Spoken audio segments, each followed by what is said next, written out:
ഈ ഇടയ്ക്ക് ഞാൻ തിയേറ്ററിൽ പോയി ഒരു കൂറപ്പടം കണ്ടു, ദ കേസ് ഡയറി എന്ന് പറഞ്ഞിട്ട്. അത് ഭയങ്കര ഇൻട്രസ്റ്റിംഗ് ആയിരുന്നു. റിയാസ് ഖാൻ ഒരു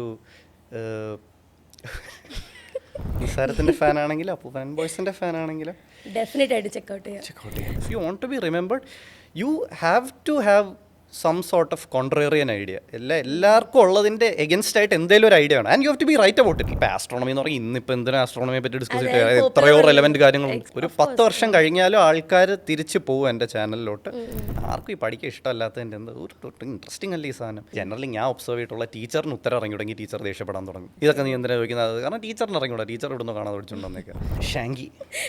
ഷാങ്കിയുടെ കണ്ണനും കണ്ണൻ്റെ റോബോട്ട് ആ റോബോട്ട് കണ്ണാ so proud of you my son. ഗഗനചാരിയിൽ അനന്തരാമൻ വന്നപ്പോൾ അത് കംപ്ലീറ്റ് ആയി. ഹൗ നമ്മൾ ഇങ്ങനെ തിയേറ്ററിലൊക്കെ എനിക്കറിയാം. ഞാൻ പോയപ്പോഴാണ് എനിക്ക് ഇത്ര ഫാൻസ്.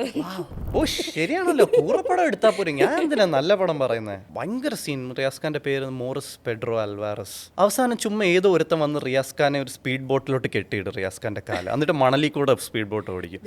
മണലിൽ ഒരങ്ങി റിയാസ് ഖാൻ ചാവും. ഞാൻ ഒരിക്കലും ഈശ്വര വിശ്വാസത്തിന് എതിരൊന്നുമല്ല. ഇത് എന്ത് എനിക്കറിയാവുന്ന ഒരുപാട് പേർക്ക് കംഫർട്ട് തരുന്ന ഒരു സാധനമാണ് ഈശ്വര വിശ്വാസം. സയൻസിന് ഉത്തരം മുട്ടിയിട്ടൊന്നുമില്ല, വേണമെങ്കിൽ ഉത്തരം ക്ലിയർ ആയിട്ട് പറഞ്ഞു കൊടുക്കാം. ഈ വിശ്വസിച്ചുകൊണ്ട് ഒരു കാര്യമില്ല.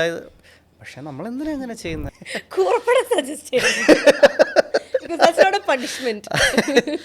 അയാള് ഇതിരുന്ന് കാണട്ടെ, സാൽമൺ 3D ലൂപ്പിൽ നിന്ന് കാണട്ടെ നല്ലവണ്ണം.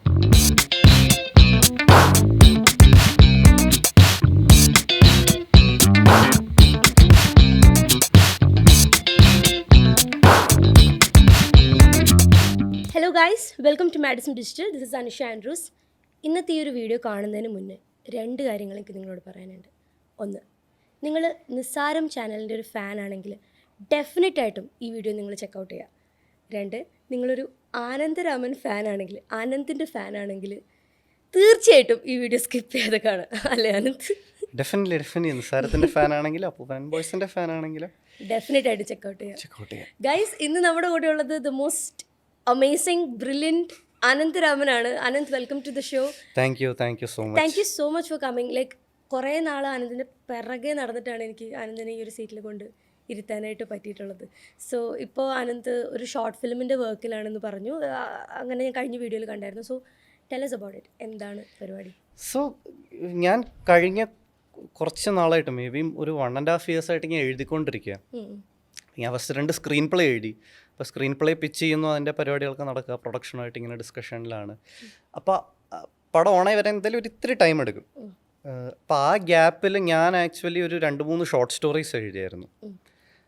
അപ്പോൾ ഞാൻ വിചാരിച്ചു എന്തായാലും ഞാൻ ഡയറക്റ്റ് ചെയ്യാൻ നിൽക്കുകയാണെങ്കിൽ ഞാൻ മേ ബി ഒരു ഷോർട്ട് ഫിലിം എടുത്ത് നോക്കാം. അപ്പം ഞാൻ എഴുതിയ ഷോർട്ട് സ്റ്റോറീസിൽ ഒരു ഷോർട്ട് സ്റ്റോറി ഞാൻ ഡയറക്റ്റ് ചെയ്യാൻ തീരുമാനിച്ചു.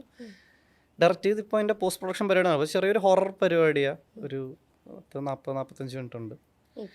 ആൻഡ് ഞാൻ പ്രോബ്ലി ഒരു ജാൻ അല്ലെങ്കിൽ ഏർലി ഫെബിൽ ചാനലിൽ ഇറക്കും. അപ്പം കണ്ടു നോക്കിയിട്ട് പറ എനിക്ക് എന്തെങ്കിലുമൊക്കെ അറിയാവോ ഇല്ല. ശരിക്കും പറഞ്ഞിട്ടുണ്ടെങ്കിൽ ഞാൻ ആനന്ദിനെ ഫോളോ ചെയ്യാൻ തുടങ്ങുന്നത് ആനന്ദ് അപ്പൂപ്പൻ ആൻഡ് ദ ബോയ്സ് സ്റ്റാർട്ട് ചെയ്യുന്ന ആ സമയം തൊട്ട് ഫോളോ ചെയ്യാൻ തുടങ്ങുന്നത്. അപ്പോൾ അപ്പൂപ്പൻ ആൻഡ് ദ ബോയ്സിന് ഒരു കൾട്ട് ഫാൻ ബേസ് ഉണ്ട്. ശരിക്കും അത് വേറെ റോസ്റ്റിംഗ് ചാനൽസ് പോലെ ഒന്നല്ല. കാരണം വെച്ചാൽ നമ്മൾ ട്രൂ ഫാൻസിന് അറിയാം. അപ്പൂപ്പൻ ആൻഡ് ദ ബോയ്സിൻ്റെ ട്രൂ ഫാൻസ് ഉണ്ടെങ്കിൽ അത് കമൻറ്റ് ചെയ്യാം. കാരണം നമുക്കറിയാം വീഡിയോ വരാൻ കുറച്ച് സമയമെടുക്കും, കുറച്ച് ലോങ് വീഡിയോസ് ആയിരിക്കും. പിന്നെ മാത്രമല്ല അതിന് ഭയങ്കര ക്രിയേറ്റീവായിട്ടുള്ള ക്യാപ്ഷൻസും മറ്റേ സബ് ടൈറ്റിൽസ് ഒക്കെ ഉണ്ട്. അത് തന്നെ മനസ്സിലാക്കാൻ കുറച്ച് ടൈം എടുക്കും. തിങ്കറാണ്. അപ്പോൾ അങ്ങനെ ഇരിക്കുന്ന സമയത്താണ് ആനന്ദ് നിസ്സാരം എന്ന് പറഞ്ഞ ചാനൽ തുടങ്ങുന്നത്. അപ്പോൾ we all got so excited and I was like okay, that's A nice concept. But ആ ടൈറ്റിൽ കുറച്ച് ലേസി ആണെന്ന് ഞാനിങ്ങനെ മനസ്സിലിങ്ങനെ ആലോചിച്ചു. പിന്നെ നിങ്ങളെ വീഡിയോസ് കാണാൻ തുടങ്ങിയപ്പോഴാണ് എനിക്ക് മനസ്സിലായത് ഓക്കെ, യു മേക്കിംഗ് ലേണിംഗ് നിസ്സാരം, അതാണ് കാര്യം എന്നുള്ളത്. So how does it feel like to be ഒരു creative teacher on YouTube? So എൻ്റെ ഫാമിലി ഫുൾ ലൈക്ക് ടീച്ചേഴ്സാണ്. ഞാൻ പറഞ്ഞത് എൻ്റെ മദർ ഒരു ടീച്ചറാണ്, എൻ്റെ ഫാദർ സയൻറ്റിസ്റ്റാണ്. അപ്പം അച്ഛനുണ്ട്, PhD സ്റ്റുഡൻസ് ഉണ്ട്, എൻ്റെ ഗ്രാൻഡ് ഫാദർ ഗ്രാൻഡ് മദർ എല്ലാവരും പ്രൊഫസേഴ്സ് അല്ലെങ്കിൽ ടീച്ചേഴ്സായിരുന്നു. അപ്പം ഞാൻ ഈ വളർന്നു വരുമ്പോൾ തന്നെ ഈ ഒരുപാട് ടീച്ചർ സ്റ്റുഡൻറ്റ് ഇൻട്രാക്ഷൻസ് കണ്ടിട്ടുണ്ട്. ഇപ്പം എൻ്റെ അമ്മയ്ക്ക് തന്നെ ട്യൂഷൻ ക്ലാസ് ഉണ്ട് വർഷങ്ങളായിട്ട് നടത്തുന്ന. അപ്പം എന്തോ ഇങ്ങനെയോ എനിക്ക് ടീച്ചിങ്ങിൻ്റെ ഒരു ചെറിയൊരു അണ്ടർസ്റ്റാൻഡിങ് പണ്ട് തൊട്ടേ ഉണ്ട്. പിന്നെ ഞാൻ എപ്പോഴും ശ്രദ്ധിക്കും ലൈക്ക് ഇപ്പം ഞാൻ കോളേജിലായിരുന്നു. ഓക്കെ, ഞാൻ പറയാം, എൻ്റെ മാസ്റ്റേഴ്സ് ഫിസിക്സിലായിരുന്നല്ലോ. ഇപ്പോൾ എൻ്റെ കോളേജിൽ അറ്റൻഡൻസ് മാൻഡേറ്ററി അല്ല, വേണമെങ്കിൽ പോയാൽ മതി ക്ലാസ്സിൽ. ഇപ്പോൾ ക്വാണ്ടം മെക്കാനിക്സിൻ്റെ ക്ലാസ് ഉണ്ടായിരുന്നു. അപ്പം ഞാൻ ഇത് ഫൈനൽ ഇയർ 4th ഇയറിലാണ്. അപ്പം ഞാൻ വിചാരിച്ചു ഇനി നന്നാവാം. അതൊരു ഭയങ്കര ഉഴപ്പായിരുന്നു, 3rd ഇയർക്ക് മഹാ ഉഴപ്പായിരുന്നു. നന്നാവാന്ന് പറഞ്ഞിട്ട് ഞാൻ ക്വാണ്ടം മെക്കാനിക്സിൻ്റെ ക്ലാസ്സിൽ പോയപ്പോൾ ഞാൻ മാത്രം, ഞാൻ സാറും വേറെ ആരുമില്ല ക്ലാസ്സിൽ, ബാക്കി ആരും വരണം. എന്നിട്ട് സാർ ഇരുത്തി എന്നെ ഇങ്ങനെ ഓരോന്ന് പഠിപ്പിക്കുക. അപ്പോൾ എനിക്കൊന്നും മനസ്സിലാവുന്നില്ല. സാർ ഇങ്ങനെ കഷ്ടപ്പെട്ട് സാർ പറഞ്ഞു, എടാ നീ എന്തെങ്കിലുമൊക്കെ എഴുതിയാൽ മതി, ഞാൻ നിനക്ക് മാർക്ക് തരാം, സാരമില്ല, നീ മാത്രമല്ലേ ക്ലാസ്സിൽ വരുന്നുള്ളൂ. എന്നിട്ട് ആദ്യത്തെ 2 ടെസ്റ്റിനും എനിക്ക് വട്ടപൂജ്യം, കാരണം എനിക്ക് അത്രയും പോലും മനസ്സിലാവുന്നില്ല. അപ്പോൾ സാറിൻ്റെ അടുത്ത് വന്ന് ചോദിച്ചു, എടാ മോനെ എന്താടാ നീ മണ്ടറാണോ, എനിക്കെന്താ മനസ്സിലാവാത്ത. അപ്പം ഞാൻ ആക്ച്വലി ഷിറ്റ്, ഓക്കെ ഞാൻ മേ ബി ഒരു മണ്ടനായിരിക്കും, എനിക്ക് തോന്നി ഈ സാർ എന്നെ മാത്രം, എനിക്കൊരു പ്രൈവറ്റ് ക്ലാസ് തന്നിട്ട് പോലും എനിക്കൊന്നും മനസ്സിലാവുന്നില്ല. Very similar to what happened in my relativity class. നമുക്ക് തിയറി ഓഫ് റിലേറ്റിവിറ്റി ഉണ്ട്, അതിൽ ഒരുമാതിരി ചത്തു കുത്തിയിരുന്ന് പഠിച്ചിട്ട് എനിക്ക് D ഒക്കെയാണ് കിട്ടുന്നത് ഗ്രേഡ്. അപ്പോൾ എനിക്ക് മനസ്സിലായി ഫണ്ടമെൻ്റലി എനിക്ക് അറിഞ്ഞുകൂടാ, ഞാൻ എന്തൊക്കെയോ ചുമ്മാ ഇങ്ങനെ കാണാതെ പഠിച്ചിട്ട് മാർക്ക് ഉണ്ടാകാൻ ശ്രമിക്കുക. പിന്നെ കോളേജ് എങ്ങനെയോ പാസ്സായിപ്പോയി. അത് കഴിഞ്ഞിട്ട് ഞാൻ മേ ബി ഒരു വർഷം കഴിഞ്ഞാൽ, കോളേജ് കഴിഞ്ഞിട്ട് ഒരു വർഷം കഴിഞ്ഞിട്ട് ഞാൻ യൂട്യൂബിൽ ചുമ്മാ ഇതിനെപ്പറ്റി ഒന്ന് സെർച്ച് ചെയ്തു, ചുമ്മാ ബോറടിച്ചുകൊണ്ടിരുന്നപ്പോൾ. ഗ്രാവിറ്റിനെ പറ്റിയും ക്വാണ്ടം മെക്കാനിക്സിനെ പറ്റി. ഗ്രാവിറ്റിനെ പറ്റി ഞാൻ ഒരു ഒറ്റ വീഡിയോ, 26 മിനിറ്റുള്ള ഒരു ഒറ്റ വീഡിയോ ഉണ്ട്. അപ്പോൾ എനിക്ക് ആ 6 മാസം ഞാൻ റിലേറ്റിവിറ്റി പഠിച്ചതിനേക്കാൾ കൂടുതൽ എനിക്ക് മനസ്സിലായി. അപ്പം ഞാൻ ചോദിച്ചു, ഓക്കെ ഷിറ്റ്, ഇത്രയും ഉണ്ടായിരുന്നുള്ളൂ, ഒരു മര്യാദയ്ക്ക് ഒരാൾ പറഞ്ഞു കൊടുത്തിരുന്നെങ്കിൽ എനിക്ക് എത്ര ടൈം സേവ് ചെയ്യായിരുന്നു. അപ്പം ഞാൻ വിചാരിച്ചു, ഓക്കെ മേ ബി എൻ്റെ സിമിലർ അവസ്ഥയിലുള്ള കുറേ പേർക്ക് ഇത് ഹെൽപ്ഫുൾ ആയിരിക്കും. അങ്ങനെ ഞാൻ സ്റ്റാർട്ട് ചെയ്തൊരു പരിപാടിയാണ്. ഇപ്പം ഇതുവരെ ഇങ്ങനെ. ഈ പാരൻസിന്റെ കാര്യം പറഞ്ഞപ്പോൾ അച്ഛൻ്റെ കമന്റ് എപ്പോഴും കാണും വീഡിയോൻ്റെ താഴെ, so proud of you my sun for you massive efforts. കഴിഞ്ഞ വീഡിയോയിൽ ഞാൻ കണ്ടു. അപ്പോഴാണ് ഞാനിങ്ങനെ അയ്യപ്പൻ പിള്ള എന്നിങ്ങനെ സെർച്ച് ചെയ്ത് നോക്കിയപ്പോൾ ആൾ സയൻറ്റിസ്റ്റ് ആണെന്നുള്ള സാധനം എനിക്ക് മനസ്സിലായത്. അപ്പോൾ എനിക്ക് മനസ്സിലായി, ഓക്കെ അപ്പോൾ ഇങ്ങനെയാണ് ഒരു ടീച്ചിങ് ബാക്ക്ഗ്രൗണ്ട് അവിടെ നിന്നാണ് വരുന്നത് എന്നുള്ളത്. അച്ഛൻ ആക്ച്വലി ഭയങ്കര സംഭവം. അത് എനിക്ക് തന്നെ, കാരണം വീട്ടിൽ ചുമ്മാ ഇങ്ങനെ ജോക്ക് ചെയ്തുകൊണ്ടൊക്കെ ഇരിക്കും, ചുമ്മാ ഇങ്ങനെ ചളിയൊക്കെ അടിച്ചുകൊണ്ടിരിക്കും. ചുമ്മാ ഒരു ദിവസം ഗൂഗിളിൽ അടിച്ചു നോക്കിയപ്പോഴൊക്കെ കുറേ അവാർഡൊക്കെ കിട്ടിയിട്ടുണ്ട്. ആക്ച്വലി അതിൻ്റെ താഴെ ഇങ്ങനെ ഫോളോവേഴ്സൊക്കെ വന്ന് സാറിൻ്റെ മോനായിരുന്നോ അയ്യപ്പൻ. നമ്മളിപ്പോൾ പൊതുവെ റീൽസ് തോണ്ടുന്ന ആൾക്കാരാണ്, കുറേ ഇങ്ങനെ സ്ക്രോൾ ചെയ്യും. ഇപ്പം ഒരു 3 മണിക്കൂറൊക്കെ ഉള്ള സിനിമ ശ്രദ്ധിച്ചിട്ടുണ്ടോ? ആ 30 സെക്കൻഡ് ഇങ്ങനെ കട്ട് ചെയ്തൊരു 300 റീൽസൊക്കെ ആയിട്ട് അപ്ലോഡ് ചെയ്ത് ഇങ്ങനെ ഇടും. പിന്നെ അതുപോലെ തന്നെ സിനിമകളുടെ this is what happen to this girl എന്ന് പറഞ്ഞിട്ട് ഇങ്ങനെ വരും സിനിമകളുടെയൊക്കെ. അപ്പോൾ അങ്ങനത്തെ ഒരു ജനറേഷനാണ് നമ്മുടെ. അപ്പോൾ നമ്മുടെ അറ്റൻഷൻ സ്പാൻ തീരെ ഇല്ല, ഒട്ടുമില്ല. അങ്ങനെ ഇരിക്കുന്ന അവസ്ഥയിൽ ആനന്ദിൻ്റെ ഒരു വീഡിയോ വരെയാണ്, 1.5 മണിക്കൂറുള്ളൊരു വീഡിയോ, 1 മണിക്കൂറുള്ള വീഡിയോ. ആ വീഡിയോൻ്റെ ടോപ്പിക് എന്നൊക്കെ പറയുന്നത് ആസ്ട്രോണമി, അല്ലെങ്കിൽ ഗ്രാവിറ്റി, മാത്തമാറ്റിക്സ്. അപ്പോൾ എന്താണ് ആ കോൺഫിഡൻസ്, ലൈക്ക് ആളുകൾ എൻ്റെ വീഡിയോ ഇപ്പോൾ ഇരുന്ന് കാണുന്നുള്ളതിൻ്റെ കോൺഫിഡൻസ്? സോ ഇത് എനിക്ക് തീരെ എനിക്ക് പേഴ്സണലി ഇഷ്ടമല്ലാത്ത, ജനറൽ കമൻ്റ് അല്ല, എനിക്ക് പേഴ്സണലി ഈ ആൽഗോറിതം ഫോളോ ചെയ്യുക അല്ലെങ്കിൽ ഒരു ട്രെൻഡ് ഫോളോ ചെയ്യുക എന്നുള്ളതിന് ഞാൻ ജനറലി എതിരാണ്. Like if you really want to be remembered, not successful, if you want to be remembered you have to have some sort of contrarian idea. എല്ലാവർക്കും ഉള്ളതിൻ്റെ എഗൻസ്റ്റ് ആയിട്ട് എന്തെങ്കിലും ഒരു ഐഡിയ ആണ്, and you have to be right about it. എന്തെങ്കിലും ചുമ്മാ മണ്ടൻ contrarian idea ഉണ്ടായിട്ട് കാര്യമല്ല.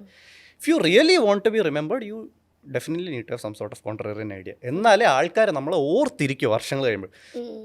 ഇപ്പം നമ്മൾ മലയാള സിനിമ എടുത്ത് നോക്കിയാൽ തന്നെ വളരെ കുറച്ച് സിനിമകളെ നമ്മളിങ്ങനെ ഓർത്തിരിക്കും വർഷങ്ങൾ കഴിയുമ്പോഴും. ബാക്കി ഇങ്ങനെ കുറേ ഹിറ്റായി അങ്ങ് പോവും. പക്ഷേ ഇപ്പോൾ ഒരു സിമ്പിൾ എക്സാമ്പിൾ, ഇപ്പം മണിച്ചിത്രത്താഴ് എടുക്കുകയാണെങ്കിൽ ആക്ച്വലി കുറച്ചൊരു കോൺട്രേറിയൻ ഐഡിയ ആണ്. അന്നത്തെ നടക്കുന്ന സിനിമകൾ പോലെയല്ല, ഭയങ്കര ഡിഫറെൻറ്റ്. പക്ഷേ ഇന്ന് നമ്മൾ ഡിസ്കസ് ചെയ്യും ആ സിനിമയെ പറ്റി. സോ ഈ നിസാരോ അപ്പൂപ്പൻ ബോയ്സ് എല്ലാം വരുന്നത് എനിക്ക് എന്തോ ഒരു കോൺട്രേറിയൻ ഐഡിയ ഉണ്ടായി. നിസാരത്തിൻ്റെ എന്ന് പറഞ്ഞാൽ അതാണ്, ഈ എക്സ്ട്രീംലി ഭയങ്കര റെലവൻ്റ് ആയിട്ടുള്ള ഷോർട്ട് ഫോം കണ്ടന്റ് കാണുന്ന ആൾക്കാരെ ഒട്ടും ആ ടൈമിന്, ഇപ്പം ആസ്ട്രോണമി എന്ന് പറഞ്ഞാൽ ഇന്നിപ്പോൾ എന്തിനാ ആസ്ട്രോണമിയെ പറ്റി ഡിസ്കസ് ചെയ്തിട്ട് എത്രയോ റെലവൻറ്റ് കാര്യങ്ങളുണ്ട്. അത്ര റെലവൻ്റ് അല്ലാത്ത ഒരു 1.5 മണിക്കൂർ വീഡിയോ കാണിക്കുക എന്നുള്ളതാണ് എൻ്റെ കോൺട്രേറിയൻ ഐഡിയ. ആൻഡ് അത് ഈ പോയിന്റിൽ നിസ്സാരം അങ്ങനെ ഭയങ്കര ബ്ലോൺ അപ്പ് ചാനലൊന്നും അല്ല. ഓക്കെ, വ്യൂവേഴ്സ് ഉണ്ട്, പക്ഷേ I think I will be remembered for it. ഒരു 10 വർഷം കഴിഞ്ഞാലും ആൾക്കാർ തിരിച്ച് പോകും എൻ്റെ ചാനലിലോട്ട്, because I was right about my idea, similar to what happens in Appooppan and boys. ഇപ്പോൾ അപ്പൂപ്പൻ ബോയ്സിന് ശേഷം ഒരുപാട് റോസ്റ്റിംഗ് ചാനൽസ് വന്നിട്ടുണ്ട്. അതെ. അവരെന്താ ചെയ്യുന്ന പറഞ്ഞാൽ അപ്പൂപ്പൻ ബോയ്സിൻ്റെ ഐഡിയ എടുത്തിട്ട് അവർ റെലവൻറ്റ് സിനിമയിലോട്ട് അപ്ലൈ ചെയ്യും. ഇപ്പോൾ പുതിയ ഇറങ്ങിയ പടം ഓക്കെ പരമസുന്ദരി ഒക്കെ കൂലി ഓക്കെ അത് അപ്പോൾ ആൾക്കാർക്ക് ഭയങ്കര ഇഷ്ടമൊക്കെ പുതിയ ഇറങ്ങിയ പടം അതിൻ്റെ കഥയും അറിയാതെ ദാറ്റ് ഇസ് ഗ്രേറ്റ്. പക്ഷേ എൻ്റെ ഐഡിയ അതല്ല. എനിക്ക് ഈ ആർക്കും കേട്ടിട്ടില്ല, ജീവിതത്തിൽ കേട്ടിട്ടില്ലാത്ത ഒരു സിനിമ കൊണ്ടുപോയിട്ട് അത് ഇൻട്രസ്റ്റിംഗ് ആക്കണം. അത് നമുക്കൊരു ചാലഞ്ചും ഉണ്ട്. എനിക്ക് I think I will be remembered for it. എനിക്ക് നിങ്ങളുടെ ഒരു വീഡിയോ റോബോ എന്ന് പറഞ്ഞൊരു സിനിമയാണ്, അത് ബലേബേഷിൽ അപ്ലോഡ് ചെയ്തായിരുന്നു. എനിക്കത് ഇപ്പോഴും ഇങ്ങനെ ആലോചിച്ച് ഞാനിങ്ങനെ എനിക്ക് ചിരി വരും. അതിൽ മറ്റേ റോബോട്ട് സംസാരിക്കും. ഷാങ്കിയുടെ കണ്ണനും കണ്ണൻ്റെ റോബോട്ട്, അതിൽ ആ റോബോട്ട് മറ്റേ പവർ പോയിന്റുള്ള റോബോട്ട്. അത് ഭയങ്കര രസമുള്ള പരിപാടിയായിരുന്നു. ഇനി ഏതൊക്കെ പടങ്ങളാ ഇതുപോലെ? ഇനി ഒരു സിനിമ ഞാനൊരു ഇപ്പം ഒരു വള്ളിക്കെട്ട് എന്ന് പറഞ്ഞൊരു സിനിമ കണ്ടുകൊണ്ടിരിക്കുക. എനിക്ക് അറിഞ്ഞൂടാ വേറെ ആരെങ്കിലും കണ്ടിട്ടുണ്ടോ എന്ന്. വള്ളിക്കെട്ട് പടത്തിന്റെ പേര് തന്നെ ഉണ്ട്. ടോപ്പ് നല്ല സിനിമ. പിന്നെ ഞാനൊരു ഈ ഇടയ്ക്ക് ഞാൻ തിയേറ്ററിൽ പോയി ഒരു കൂറപ്പടം കണ്ടു, ദ കേസ് ഡയറി എന്ന് പറഞ്ഞിട്ട്. അത് ഭയങ്കര ഇൻട്രസ്റ്റിംഗ് ആയിരുന്നു. റിയാസ് ഖാൻ ഒരു ഇൻ്റർനാഷണൽ ഡോണായിട്ട് വന്നിട്ട് ഭയങ്കര സീൻ. റിയാസ് ഖാൻ്റെ പേര് മോറിസ് പെഡ്രോ അൽവാരസ്. എന്നിട്ട് വന്നിട്ട് റിയാസ് ഖാൻ പറയും ഞാൻ ഇങ്ങനെ ചുമ്മാ രസത്തിനൊക്കെ ആൾക്കാരെ കൊല്ലും, കാരണം ആൾക്കാർ എനിക്ക് ബാക്ടീരിയ പോലെയാണെന്നൊക്കെ പറഞ്ഞിട്ട് കുറേ ഡയലോഗ് അടിച്ചിട്ട് അവസാനം ചുമ്മാ ഏതോ ഒരുത്തം വന്ന് റിയാസ് ഖാനെ ഒരു സ്പീഡ് ബോട്ടിലോട്ട് കെട്ടിയിടും റിയാസ് ഖാൻ്റെ കാല്. എന്നിട്ട് മണലിൽ കൂടെ സ്പീഡ് ബോട്ട് ഓടിക്കും. മണലിൽ ഒരങ്ങി റിയാസ് ഖാൻ ചാവും. സ്പീഡ് ബോട്ട് ഓടിച്ചിട്ട് സ്പീഡ് ബോട്ടല്ല മറ്റേ എന്തോന്നും ഒരു സാധനം, അതിൽ റിയാസ് ഖാൻ ഇങ്ങനെ മണലിൽ റിയാസ് ഖാൻ്റെ ഉറങ്ങി റിയാസ് ഖാൻ തട്ടിപ്പോകും. ഇങ്ങനത്തെ സിനിമകളൊക്കെ ആസ്വദിക്കാൻ പറ്റണമെങ്കിൽ അതിന് ഭയങ്കര കഴിവ് വേണം. കഴിവെന്ന് വെച്ചിട്ടുണ്ടെങ്കിൽ അതിനൊരു ഭയങ്കര ഓപ്പൺ ആയിട്ടുള്ള മൈൻഡ് വേണം. ഞാൻ എൻ്റെ ഓഫീസിലെ ആൾക്കാരുടെ അടുത്ത് നമുക്ക് ബാലയപ്പടത്തിന് പോവാം, അഖണ്ഡ 2 കാണാൻ പോകുന്നത് ഞാൻ പ്രഷർ ചെയ്യുന്നുണ്ട്. പക്ഷെ അവര് ഇന്റലക്ച്വൽസ് ആയതുകൊണ്ട് സമ്മതിക്കുന്നില്ല. ഇപ്പോൾ കഴിഞ്ഞ വീഡിയോയിൽ നിസ്സാരത്തിൻ്റെ അവസാനത്തെ വീഡിയോയിൽ ആസ്ട്രോണമീനെ കുറിച്ചായിരുന്നു. അതൊരു 1.5 മണിക്കൂറിൻ്റെ ഞാനത് മുഴുവനും കേട്ട് അപ്പോൾ നമ്മൾ ജീവിച്ചിരിക്കുന്നതിന് ജൂപ്പിറ്ററിനോടാണ് ശരിക്കും നന്ദി പറയേണ്ടത്. ഞാനപ്പോൾ എൻ്റെ ഫ്രണ്ട്സിനോട് നിങ്ങൾക്കറിയോ ജൂപ്പിറ്ററിനോടാണ് നന്ദി പറയേണ്ടത്. അപ്പോൾ അതിനകത്ത് അത് അവസാനിപ്പിച്ചത് എനിക്ക് ഭയങ്കര ഇഷ്ടപ്പെട്ടത് അവസാനിപ്പിച്ച ഒരു രീതി. അത് നമുക്ക് ശരിക്കും പറഞ്ഞാൽ സയൻസിൻ്റെ വളരെ ബേസിക് ആയിട്ടുള്ള ഫണ്ടമെൻ്റൽ ആയിട്ടുള്ള കുറേ തിയറീസും കാര്യങ്ങളും അല്ലെങ്കിൽ എന്താണ് എന്നുള്ളതിനെ പറ്റി അറിയില്ല. അപ്പോൾ അതിൽ ആനന്ദ് പറഞ്ഞ കാര്യമാണ് നമ്മുടെ ടീച്ചേഴ്സ് അല്ലെങ്കിൽ നമ്മുടെ സിലബസ് അത് നമ്മളെ പറഞ്ഞു തരുന്നില്ല. ഇപ്പം തേങ്ങയെക്കുറിച്ച് സംസാരിക്കണമെങ്കിൽ തേങ്ങയെന്ന് വെളിച്ചെണ്ണ എടുക്കാമെന്ന് മാത്രമേ അറിയുള്ളൂ. ആ തേങ്ങ വെച്ച് വേറെ എന്തൊക്കെ കാര്യങ്ങളുണ്ട്, അത് എവിടെ നിന്ന് വരുന്നു, എങ്ങനെ വരുന്നു, അതിൻ്റെ ന്യൂട്രിയൻസ്, അതൊന്നും നമുക്കറിയില്ല. അപ്പം നമ്മുടെ സിസ്റ്റം ടീച്ചേഴ്സിൻ്റെ പാഷനെ എന്താ പറയുക അത്ര കാര്യമാക്കുന്നില്ലെന്ന് ആനന്ദിന് തോന്നുന്നുണ്ട്. അതായത് ഇത് പഠിപ്പിക്കുന്നതിനൊരു പാഷൻ വേണമല്ലോ, എന്നാലല്ലേ നമുക്കിത് പറഞ്ഞു തരാൻ പറ്റുള്ളൂ. ജനറലി ഈ മെയിൻ പ്രശ്നം ഈ സിലബസിൻ്റെ ആണ്. എല്ലാവർക്കും സിലബസ് ജനറലി ഫോക്കസ് ചെയ്യുന്ന കുറച്ച് ഫോർമുല തന്നിട്ട് ഈ ഫോർമുല അപ്ലൈ ചെയ്ത് മാർക്ക് വാങ്ങിക്കുക എന്നുള്ളതാണ്. ടീച്ചേഴ്സ് എനിക്ക് മനസ്സിലാവും, മേ ബി എല്ലാ ടീച്ചേഴ്സും മേ ബി അവർക്ക് ജീവിക്കാൻ വേണ്ടിയാണല്ലോ ഈ ജോലി ചെയ്യുന്നത്. അപ്പോൾ അവരുടെ കുട്ടികൾക്ക് എത്ര A+ ഉണ്ട്, എത്ര മാർക്കുണ്ടെന്ന് അറിയാനേ അതേ എല്ലാവരും ചെക്ക് ചെയ്യുന്നുള്ളൂ. അപ്പം ടീച്ചേഴ്സിനും പലപ്പോഴും എങ്ങനെയെങ്കിലും കുട്ടികളുടെ മാർക്ക് വാങ്ങിച്ചാൽ മതി എന്ന്. അപ്പോൾ ഫണ്ടമെൻ്റലി ഈ സിലബസ് ചേഞ്ച് ആവണം, അതാണ് ഫസ്റ്റ് തിങ്. അത് സെക്കൻഡറി ആണ്. എന്നിട്ട് അതിൻ്റെ താഴെയുള്ള സാധനമാണ് ടീച്ചേഴ്സ് ചേഞ്ച് ചെയ്യുക എന്നുള്ളത്. ഈ സയൻസ് എന്ന് പറയുന്നത് അപ്പോൾ ജസ്റ്റ് ഒരു ഇവിടെ മാർക്ക് വാങ്ങാനുള്ള ഒരു സബ്ജക്റ്റ് ആയിട്ട് കാണുന്നത് ഭയങ്കര ബോറാ. ലൈക്ക് ഇപ്പം ഒരു ഏറ്റവും സിമ്പിൾ, ഇപ്പം നമ്മൾ ന്യൂട്ടൻ്റെ ലോ എടുക്കുകയാണെങ്കിൽ ഫസ്റ്റ് ലോ പറയും an object in a state of motion continues in a state of motion, object at rest continues to stay at rest. എന്നിട്ട് ഇപ്പം ഞാനിത് ആദ്യം കേൾക്കുന്ന 6ാം ക്ലാസ്സിൽ. എന്നിട്ട് 6ാം ക്ലാസ്സിൽ ടീച്ചർ എൻ്റെ അടുത്ത് പറഞ്ഞു നമ്മളൊരു ബോൾ ഉരുട്ടി വിട്ടാൽ ബോൾ ഉരുണ്ടോണ്ടേയിരിക്കും എക്സ്റ്റേണൽ ഫോഴ്സ് അപ്ലൈ ആവുന്നവരെ. അപ്പോൾ ഈ 6ാം ക്ലാസ്സിൽ പഠിക്കുന്നത് എനിക്കിത് മനസ്സിലാവില്ല, കാരണം ഞാൻ ഒരു ബോൾ ഉരുട്ടി വിട്ടാൽ അത് കുറച്ച് കഴിയുമ്പോൾ നിൽക്കും. അപ്പം ഞാൻ ടീച്ചറിൻ്റെ അടുത്ത് ചോദിച്ചപ്പോൾ ടീച്ചർ പറഞ്ഞു അതൊക്കെ അങ്ങനെയാണ്, നീ എന്താ പറയുന്നത്, ബോൾ ഉരുണ്ടോണ്ടിരിക്കുമെന്ന്. ഞാൻ ഇന്നേ ഒരു ഉരുണ്ടോണ്ടിരിക്കുന്ന ബോൾ കണ്ടിട്ടില്ല. പിന്നെയാണ് നമുക്ക് മനസ്സിലാവുന്നത് ഇത് ഫ്രിക്ഷനിൽ നിന്ന് വരുന്നതാണ്. ഞാൻ ഒരു സിമ്പിൾ എക്സാമ്പിൾ പറഞ്ഞു. അല്ലെങ്കിൽ നമ്മൾ ന്യൂട്ടൺസ് 3rd ലോ എടുത്താലും, ഇപ്പം ന്യൂട്ടൺസ് 3rd ലോ പറയുന്നത് ഇപ്പം അനുഷ എന്നെ ഇടിച്ചു. അനുഷ എന്നെ ഇടിക്കുന്ന സെയിം ഫോഴ്സ് എൻ്റെ ബോഡി അനുഷയുടെ പുറത്ത് എക്സേർട്ട് ചെയ്യും. പക്ഷെ എനിക്ക് മാത്രം വേദനിക്കുന്നു, അനുഷയ്ക്ക് വേദനിക്കാത്തത് എന്താ? അപ്പം അനുഷയ്ക്ക് വേദനിക്കും. ഇങ്ങനത്തെ കുറേ ചിന്തകളൊരു കൊച്ചു കുട്ടിക്ക് പോവും. പക്ഷെ അത് ഒരിക്കലും ക്ലിയർ ആവില്ല. കാരണം അതൊന്നും പിന്നെ ബോധർ ചെയ്യാൻ നിൽക്കുന്നില്ല. ഇത് ഫോർമുല പഠിച്ചാൽ മതി, ഫോർമുല പഠിച്ചാൽ മതി, ഫോർമുല പഠിച്ചാൽ പിന്നെ നമ്മൾ ഫണ്ടമെന്റൽസിലേക്ക് തിരിയാൻ തന്നെ മറന്നു. അതെന്താ നമുക്ക് വേദന എടുക്കുക? സോ വെരി സിമ്പിളി പറയുകയാണെങ്കിൽ ആക്ച്വലി ഇങ്ങനെ ഇടിക്കുമ്പോഴത്തേക്കും സംഭവിക്കുന്നത് എന്തെന്ന് പറഞ്ഞാൽ, ഇപ്പം ഞാൻ എൻ്റെ ഇത് വെച്ച് ഇവിടെ ഇടിച്ചാൽ സെയിം ഫോഴ്സ് തന്നെയാണ് ഇവിടെയും എക്സേർട്ട് ആവുന്നത്. ഉള്ളി പ്രോബ്ലം ഇസ് ഇവിടത്തെ മസിൽസ് കുറച്ചുകൂടെ ക്ലെൻസ്ഡ് ആണ്, അതുകൊണ്ട് അത് ഫീൽ ചെയ്യുന്നില്ല എന്നേ ഉള്ളൂ ബോഡിക്ക്. ഇവിടെ അത്രയും ഫോഴ്സ് എക്സേർട്ട് ചെയ്തൊന്നും പറ്റില്ല, പക്ഷേ ഇവിടെ അത്ര കുറച്ചുകൂടെ വേനിക്കും. അപ്പം ഇതുപോലെ ഇപ്പം ഞാൻ നിസാരത്തിൻ്റെ വീഡിയോയിൽ ലൈറ്റിൻ്റെ കാര്യമാണ് പറയുന്നത്, എന്താ ലൈറ്റ് എവിടുന്നാണ് വരുന്നത്. അപ്പം ഇതൊന്നും ആർക്കും അറിഞ്ഞൂടെ എന്താ ലൈറ്റ്. അപ്പം ഇങ്ങനത്തെ സാധനങ്ങളൊക്കെ പഠിപ്പിച്ചാൽ നല്ലതായിരിക്കും. ഈ കഥ പറഞ്ഞ് പഠിപ്പിക്കുക എന്നുള്ളൊരു രീതി നമ്മൾ ഇപ്പോൾ ആനന്ദിൻ്റെ വീഡിയോയിൽ പറയാണ്, സോളാർ സിസ്റ്റത്തിലെ ഒരു ഹെല്ല് നിങ്ങൾക്ക് കാണണമെങ്കിൽ, നരകം കാണണമെങ്കിൽ നിങ്ങൾ ജൂപ്പിറ്ററിൻ്റെ 4 മൂൺസ് ഉണ്ട്, ആ 4 മൂണിലെ ഒരു മൂണായ അയോല് പോയിട്ടുണ്ടെങ്കിൽ നിങ്ങൾക്ക് അവിടെ ഹെല്ല് കാണാം. അതിൻ്റെ കാരണങ്ങളും വിശദീകരിക്കുന്നുണ്ട്. അത് 2 സ്ഥലത്തുനിന്ന് ഗ്രാവിറ്റി പുഷ് ചെയ്യുന്നു, അപ്പോൾ അകത്തുനിന്ന് വോൾക്കാനോസ് എറപ്റ്റ് ആവുന്നു. അപ്പോൾ ഈ കഥ പറഞ്ഞ് പഠിപ്പിക്കുന്നതിൽ ഒരു ഭയങ്കര രസമുണ്ട്, അത് കേട്ടിരിക്കാനും നല്ല രസം. അതുകൊണ്ടൊക്കെയാണ് ആളുകളിങ്ങനെ എത്ര മണിക്കൂറാണെങ്കിലും കഥ കേട്ടിരിക്കുന്നത്. ഇപ്പോൾ ആനന്ദിൻ്റെ വീഡിയോയുടെ താഴെ വന്നൊരു കമൻറ്റ് എനിക്ക് ഭയങ്കര സ്ട്രൈക്ക് ആയതാണ്, ബ്രോ നിങ്ങൾ 3 മണിക്കൂർ വീഡിയോ ഇട്ടാലും നമ്മളത് കേട്ടുകൊണ്ടിരിക്കും. കാരണം ആനന്ദ് ഇടയ്ക്കിടയ്ക്ക് പറയേണ്ടത് ഇത് ഓൾറെഡി വീഡിയോ ലോങ് ആണെന്ന് ആനന്ദ് പറയുന്നുണ്ട്. അപ്പോൾ ഈ കഥ പറഞ്ഞ് പഠിപ്പിക്കുന്നതിൻ്റെ ഒരു രസം, അത് അങ്ങനെ പഠിപ്പിക്കേണ്ടതിൻ്റെ ഒരു ആവശ്യകതയെ കുറിച്ച് ആനന്ദിന് എന്ത് തോന്നുന്നു? എന്തെങ്കിലുമൊക്കെ ഇൻട്രസ്റ്റിംഗ് ആക്കണം നമുക്ക് അതല്ലേ മെയിൻ പ്രശ്നം. ആർക്കും ഈ പഠിക്കാൻ ഇഷ്ടമല്ലാത്തതിൻ്റെ എന്താ ഒരു ഇൻട്രസ്റ്റിംഗ് അല്ലേ ഈ സാധനം. ഞാൻ ചെറുതായിരിക്കുമ്പോൾ എൻ്റെ അമ്മയുടെ ട്യൂഷൻ ക്ലാസ്സിൽ ഇരിക്കുമ്പോൾ അമ്മ ഇടയ്ക്കിടയ്ക്ക് ഓരോ സയൻറ്റിസ്റ്റിൻ്റെ സ്റ്റോറീസ് പറഞ്ഞു തരും. അപ്പോൾ ആ ഭാഗമാണ് നമുക്കെല്ലാം ഏറ്റവും ഇഷ്ടം കേൾക്കാൻ. എന്തെങ്കിലും ജോക്സ് കാണും അതിനെപ്പറ്റി, സയൻറ്റിസ്റ്റിനെ പറ്റി പറയുന്നതിലൊക്കെ. ഈവൻ എൻ്റെ എൻട്രൻസ് കോച്ചിങ്ങിൻ്റെ സമയത്ത് ഇവർ ചിലപ്പോൾ ഒരു 50 മിനിറ്റ് ഇങ്ങനെ ഈ ഫോർമുല അതും ഇതൊക്കെ പഠിച്ചിട്ട് ഒരു 5 മിനിറ്റ് എന്തെങ്കിലും ഇൻട്രസ്റ്റിംഗ് ആയിട്ടുള്ള എന്തെങ്കിലും പറയും. അപ്പോൾ അത് കേൾക്കാൻ ഏറ്റവും രസം. പിന്നെ ഞാൻ ഫോളോ ചെയ്യുന്ന, ഞാൻ കുറേ വർഷം മുമ്പേ ഇപ്പോൾ ഒരുപാട് നിസാരമൊക്കെ ഇൻസ്പയർഡായ ഒരുപാട് അടിപൊളി ഇംഗ്ലീഷിൽ ചാനൽസ് ഉണ്ട്, വെർട്ടാഷ് ഉണ്ട്, വീസോസ് ഉണ്ട്. അവരൊക്കെ ഇങ്ങനെ എന്തെങ്കിലുമൊക്കെ വെച്ച് ഇൻട്രസ്റ്റിംഗ് ആക്കാൻ ശ്രമിക്കും. പിന്നെ ഇപ്പം പാനുഷാന്ന് പറഞ്ഞല്ലോ, നമുക്ക് റീൽസ്, നമുക്ക് അറ്റൻഷൻ സ്പാൻ ഇല്ല, നമുക്കൊരു കിളിയുടെ അറ്റൻഷൻ സ്പാനേ ഉള്ളൂ. അപ്പം എന്തെങ്കിലുമൊക്കെ ഇങ്ങനെ ഹുക്സ് കൊടുത്തോണ്ടിരുന്നില്ലെങ്കിൽ ആൾക്കാർ ഈ 1.5 മണിക്കൂർ ഇരുന്ന് കാണില്ല. അപ്പം അതുകൊണ്ട് നമ്മൾ എന്തെങ്കിലും ഇൻട്രസ്റ്റിംഗ് സ്റ്റോറീസ് ഇങ്ങനെ എപ്പോഴും അപ്ലൈ ചെയ്യണം. പിന്നെ അങ്ങനെ സ്റ്റോറീസ് ഒരു നല്ല വഴിയാണ് പഠിപ്പിക്കാൻ വേണ്ടി. വീഡിയോസിനൊക്കെ വേണ്ടിയിട്ട് സ്റ്റോറീസ് എങ്ങനെ നിങ്ങൾ കണ്ടുപിടിക്കുന്നത്? അത് കുറേ വായിക്കും, എത്ര ഇഷ്ടംപോലെ ബുക്സ് വായിക്കും. കഴിഞ്ഞ ഈ വർഷം തന്നെ ഒരു 10-35 പുസ്തകമെങ്കിലും വായിച്ചിട്ടുണ്ടോ?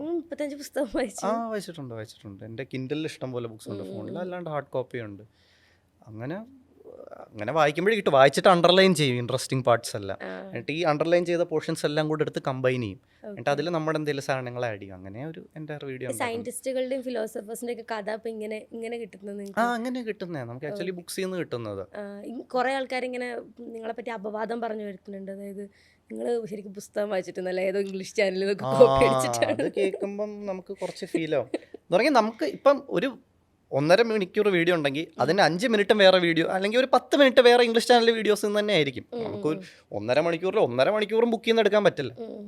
ഒരു 90 മിനിറ്റ് ഉണ്ടെങ്കിൽ അതിൻ്റെ ഒരു 60 മിനിറ്റും ബുക്സ് ചെയ്യുന്നതായിരിക്കും.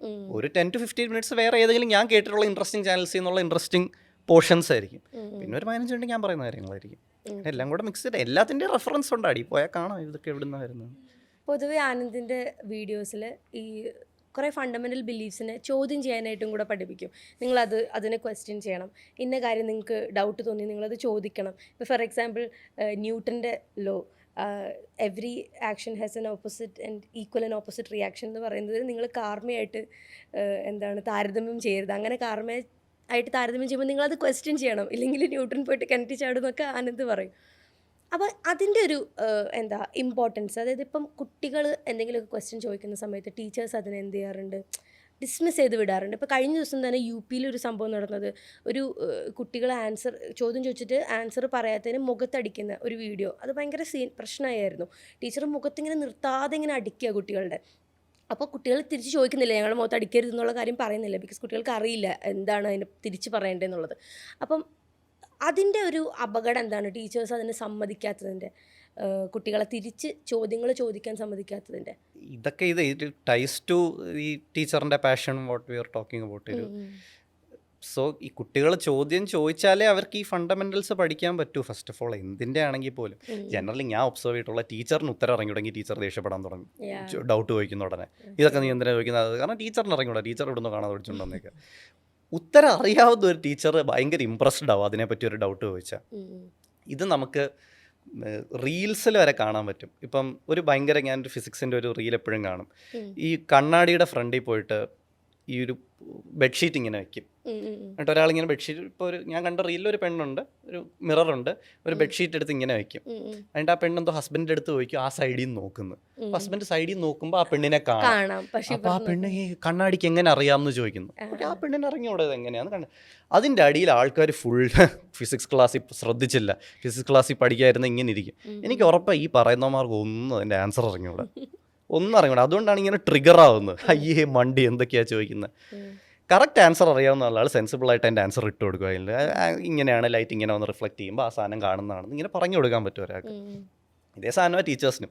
ഒരാൾ എന്തെങ്കിലും ഒരു ഡൗട്ട് ചോദിക്കുക, അത് ചിലപ്പോൾ സില്ലി ആയിരിക്കും, പക്ഷേ അതിൻ്റെ ഉത്തരം ഇറങ്ങി തുടങ്ങി പെട്ടെന്ന് ട്രിഗർ ആവും. പിന്നെ ചോദ്യം ചോദിക്കാൻ സമ്മതിക്കില്ല, കളിയാക്കാൻ തുടങ്ങും, പുച്ഛിക്കാൻ തുടങ്ങും. ഈവൻ പൊളിറ്റിക്കൽ ഡിബേറ്റ്സ് വരെ ഞാൻ കണ്ടിട്ടുണ്ട്. ലെഫ്റ്റിൽ സൈഡിലുള്ള ആൾക്കാർ റൈറ്റിലുള്ള സാധനം കൂടെ അടി ഉണ്ടാക്കുമ്പോൾ ചിലപ്പോൾ റൈറ്റിലുള്ളവർ പറയുന്നത് കറക്റ്റ് ആയിരിക്കും. അപ്പോൾ അതിന് ഉത്തരം ഇല്ലെങ്കിൽ ലെഫ്റ്റിലുള്ളവർ ചൂടാവാൻ തുടങ്ങും. ചിലപ്പോൾ ലെഫ്റ്റിലുള്ളവർ പറയുന്നത് കറക്റ്റ് ആയിരിക്കും, അതിന് ഉത്തരം ഇല്ലെങ്കിൽ റൈറ്റിലുള്ളവർ ചൂടാവാൻ തുടങ്ങും. നമുക്ക് ഉന്നയിക്കുന്ന പോയിന്റിൻ്റെ ഉത്തരം ഇറങ്ങി തുടങ്ങിയിൽ എല്ലാവരും വയലൻ്റ് ആവാൻ തുടങ്ങും.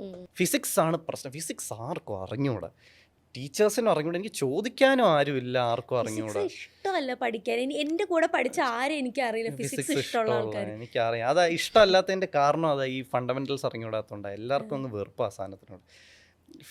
ഈ ഫണ്ടമെന്റൽസ് അറിഞ്ഞൂടാത്തവർക്ക് ഫിസിക്സ് എന്തോ ഒരു മാജിക്, വാവ്, അതിൻ്റെ ഫണ്ടമെന്റൽസ് മനസ്സിലായ ഓ ഇതാണല്ലേ സംഭവം.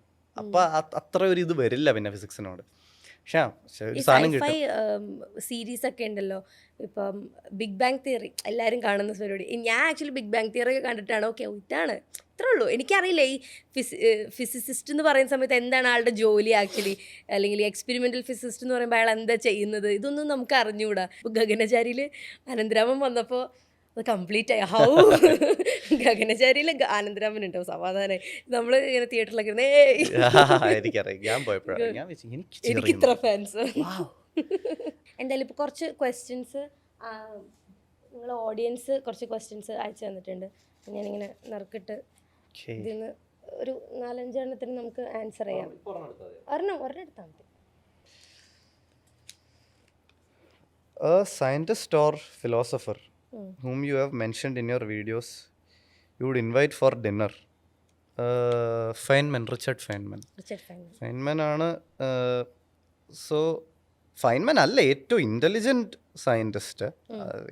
Greatest 3 scientist would be Newton, Einstein and Maxwell. Maxwell ആണ് ഇലക്ട്രോമാഗ്നറ്റിസം, ഇലക്ട്രോഡൈനാമിക്സ് അതിൻ്റെയൊക്കെ. പക്ഷേ ഫൈൻമാൻ ആണ് ഏറ്റവും interesting as a person. Feynman ഇതുപോലെ സയൻസ് കമ്മ്യൂണിക്കേറ്റർ, സയൻസ് പറഞ്ഞു കൊടുക്കുന്ന ഒരാളാണ്. അപ്പോൾ ഫൈൻമാന് ഭയങ്കര ക്ലാരിറ്റിയാണ്.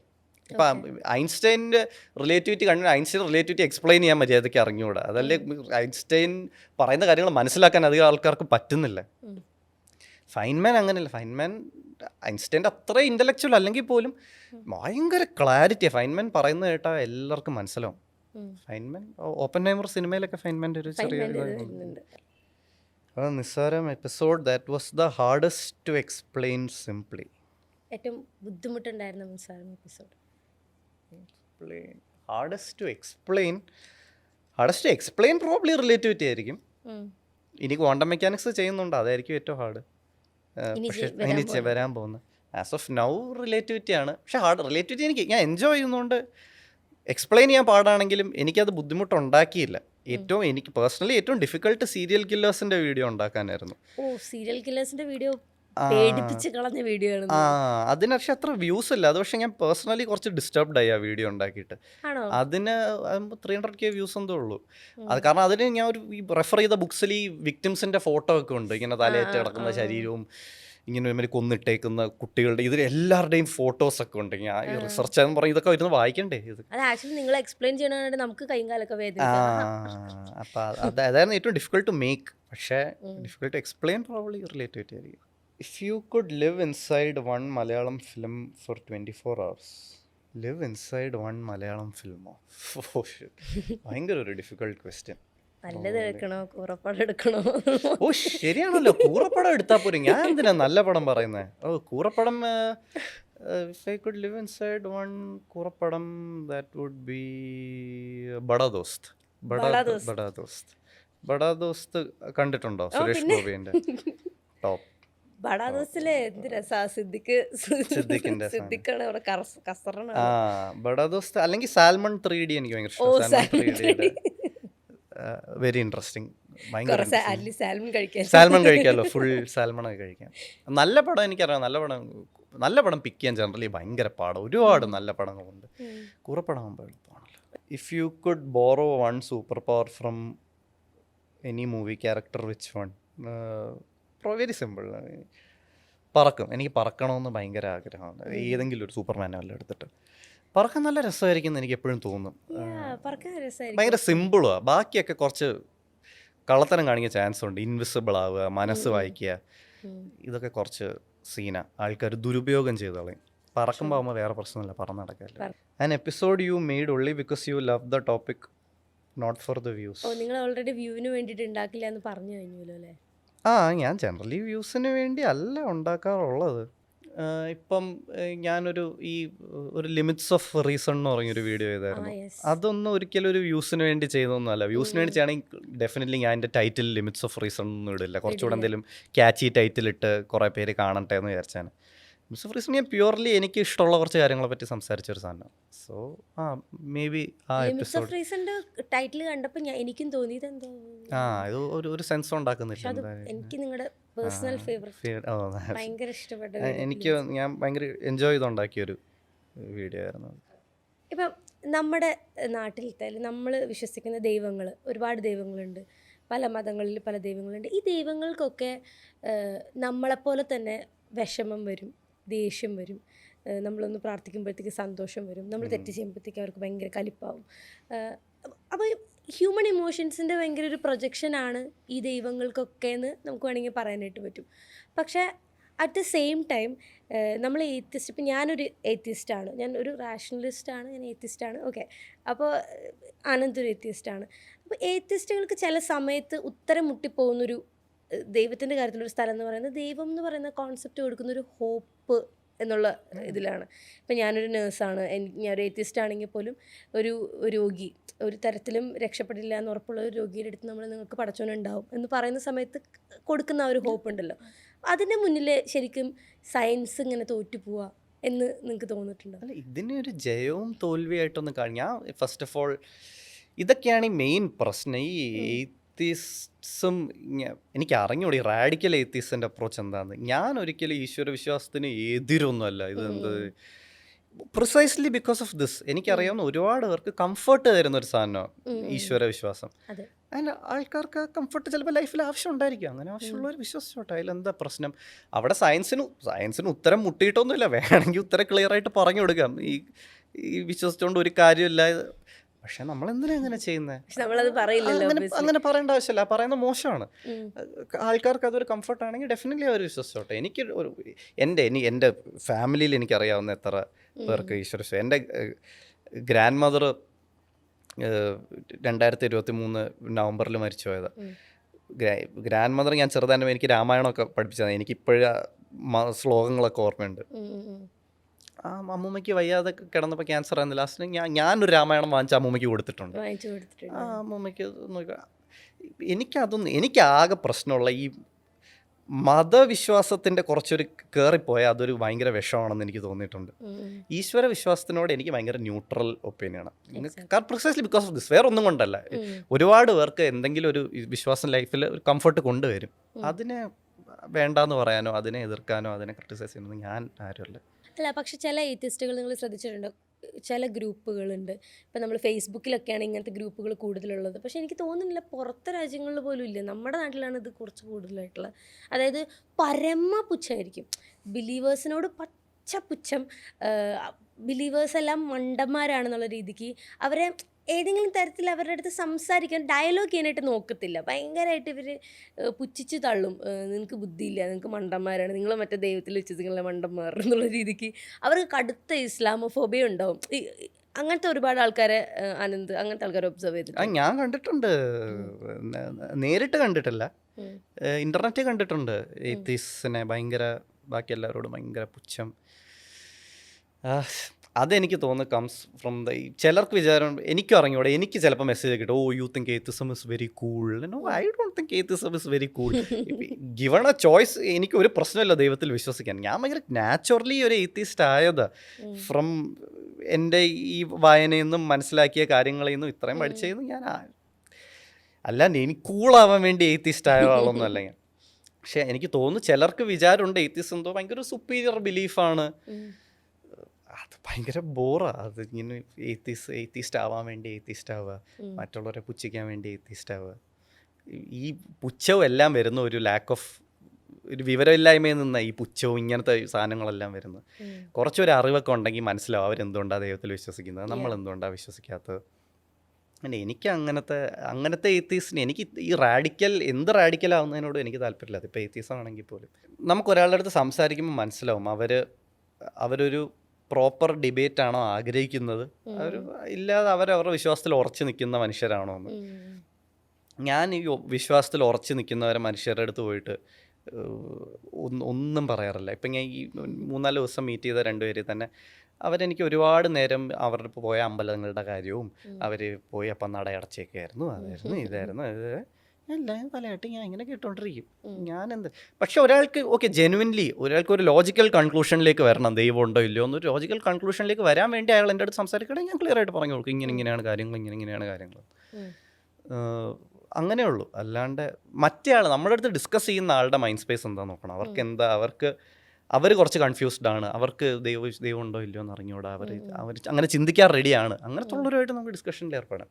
ചിലർ ഇതുപോലെ കംഫർട്ടിന് വേണ്ടി വിശ്വസിക്കുക, അവർ ലോജിക്കലി ഇരുന്ന് അരമണിക്കൂർ ചിന്തിച്ചാൽ അവർക്ക് തന്നെ മനസ്സിലാവും അവരുടെ വിശ്വാസം അത്ര സെൻസ് ഉണ്ടാക്കുന്നില്ല. ഒരാൾ ഇമോഷണലി ഒരു സാധനത്തിൽ വിശ്വസിക്കാൻ തീരുമാനിച്ചാൽ പിന്നെ അയാൾ അതിനെ എങ്ങനെ വേണമെങ്കിലും റാഷണലൈസ് ചെയ്യും. ദൈവം ഉണ്ടെന്ന് വിചാരിക്കുന്നത് എനിക്കൊരു കംഫർട്ടാണെന്നോ അയാൾ തീരുമാനിച്ചാൽ പിന്നെ അയാൾ ഒരു 100 വഴി കണ്ടുപിടിക്കും അതെന്നെ റാഷണലൈസ് ചെയ്യാൻ. പിന്നെ നമ്മളായിട്ട് എന്തിനാ അയാളെ വിഷമിപ്പിക്കാൻ പോകുന്നത്? ഈ നമുക്ക് പൊതുവേ ഉണ്ടല്ലോ ഈ ദൈവവിശ്വാസം എന്ന് പറയുന്ന കാര്യം എനിക്ക് തോന്നിയിട്ടുള്ളതാണ്. അതായത് അത് ആനന്ദിന് റിലേറ്റ് ചെയ്യാൻ പറ്റുന്നുണ്ടെന്ന് പറയാൻ, നമുക്ക് എപ്പോഴും നമ്മുടെ സൊസൈറ്റിയിലെ എല്ലാ ഇൻസ്റ്റിറ്റ്യൂഷൻസിലും ഒരു സുപ്പീരിയർ, ഒരു ഇൻഫീരിയർ, അല്ലെങ്കിൽ ഒരു വലിയ അതോറിറ്റി അതിൻ്റെ താഴെ നിൽക്കുന്ന ആൾക്കാർ എന്നുള്ളൊരു കാര്യമുണ്ട്. ഇപ്പോൾ ദൈവത്തിൻ്റെ കാര്യം തന്നെ എടുത്ത് നോക്കുകയാണെങ്കിലും ദൈവം ലൂസിഫർ എന്ന് പറയുന്ന ഒരു തിയറി എടുക്കുമ്പോൾ ലൂസിഫർ പണ്ട് ദൈവത്തിൻ്റെ ഏഞ്ചലായിരുന്നു, പുള്ളിക്കാരൻ റിബൽ ചെയ്ത് ഉടനെ പിടിച്ച് ഔട്ട്കാസ്റ്റ് ആക്കി. അപ്പോൾ അതേ കാര്യം തന്നെയാണ് നമ്മുടെ നാട്ടിൽ ഓൾമോസ്റ്റ് എല്ലാ ഇൻസ്റ്റിറ്റ്യൂഷൻസിലും നടക്കുന്ന കാര്യമാണ്. അപ്പം മേ ബി ഇത് രണ്ടും അങ്ങോട്ടും ഇങ്ങോട്ടും കോറിലേറ്റഡ് ആണ്. അതായത് ദൈവവിശ്വാസം ഉള്ളതുകൊണ്ടാണ് ഇത്തരത്തിലുള്ള ഒരു കാര്യത്തിനോട്, അതായത് ഒരു ഇൻഫീരിയർ സുപ്പീരിയർ സാധനത്തിനോട് നമുക്ക് എന്ത് കിട്ടുന്നത്, അത് ഓക്കെയാണ്, അല്ലെങ്കിൽ അത് ഈസി ആയിട്ട് മനസ്സിലാക്കാൻ പറ്റുന്നത്, അല്ലെങ്കിൽ ഇങ്ങനെ ഒരു സിസ്റ്റം നിലനിൽക്കുന്നതുകൊണ്ടാണ് നമുക്ക് റിലീജിയൻ ഭയങ്കര ഈസി ആയിട്ട് മനസ്സിലാക്കാൻ പറ്റുന്നതെന്ന് ആനന്ദിന് തോന്നിയിട്ടുണ്ടോ? ഹൈറാർക്കി ഒരു ഇൻഹറന്റ് എവല്യൂഷണറിലി വരുന്ന ഒരു സാധനമായിട്ട് എനിക്ക് തോന്നുന്നത്. അത് ദൈവവിശ്വാസം മേ ബി അതിനെ ഫർദർ സ്പ്രെഡ് ചെയ്യാൻ സഹായിച്ചിട്ടുണ്ടായിരിക്കും പ്രോബബ്ലി. ഇങ്ങനത്തെ ഒരു ദൈവവിശ്വാസം, ഈ കാസ്റ്റ് സിസ്റ്റവും ഇങ്ങനത്തെ സാധനങ്ങളെല്ലാം ഇതിൽ നിന്ന് വരുന്നതാണല്ലോ. പക്ഷേ ഹൈറാർക്കി ഇൻഹറൻ്റ്ലി ദൈവവിശ്വാസത്തിൽ നിന്ന് ഉണ്ടായ ഒരു സാധനമല്ല. കാരണം മനുഷ്യനല്ലാത്ത ഒരുപാട് സ്പീഷീസിൻ്റെ ഇടയിൽ ഹൈറാർക്കി ഉണ്ട്. ഇപ്പം ദൈവത്തിൻ്റെ കാര്യത്തിൽ എനിക്ക് ഇഷ്ടമുള്ള ആർഗ്യുമെൻ്റാണ് ദൈവം കംഫർട്ട് കൊണ്ടുവരുന്നുള്ളത്. ഞാൻ ടോട്ടലി അഗ്രി ചെയ്യും, ഞാനത് പറയാനുള്ളത്. പക്ഷേ എനിക്ക് ഇഷ്ടമില്ലാത്ത ആർഗ്യുമെൻ്റാണ് ഈ എന്നെ പറ്റിയ ആൾക്കാർ പറഞ്ഞ് ഞാൻ കേട്ടിട്ടുണ്ടല്ലോ, എവൻ എന്ത് തോന്നിവാസവും കാണിക്കാനുള്ള ലൈസൻസാണ് ദൈവം. ഞാൻ ഒരു തോന്നിവാസവും കാണിച്ചിട്ടില്ല. എന്നെപ്പറ്റി അറിയാവുന്ന ആർക്കെങ്കിലും ചോദിച്ചാൽ ആൾക്കാർക്കൊന്നും എന്നെപ്പറ്റി അങ്ങനെ മോശം അഭിപ്രായം ഒന്നും തോന്നില്ലോ. എവനു മര്യാദയ്ക്ക് ജീവിച്ചു പോകുന്ന ഒരുത്തന്. ദൈവവിശ്വാസം ഇല്ലെന്ന് പറയുകൊണ്ട് ഞാൻ ഇവിടെ വൃത്തിയോടൊന്നും കാണിക്കാൻ നിൽക്കുന്നില്ല. അപ്പം ഈ ദൈവവിശ്വാസം ഉണ്ടെങ്കിലേ നമ്മൾ നല്ലത് ചെയ്യൂ എന്നൊക്കെ ഉള്ളത് ഭയങ്കര അത് ഇതാണ്. നമ്മൾ നല്ലത് ചെയ്യേണ്ടത് നമുക്ക് നല്ലത് ചെയ്യാൻ വേണ്ടിയാണ്. അത് കുട്ടികളെ ചെറുപ്പം തൊട്ടേ അങ്ങനെ പഠിപ്പിക്കണം. നമ്മൾ നല്ലതേ ചെയ്യാവൂ, നല്ലത് ചെയ്യുന്നത് for the sake of it, B good for the sake of it.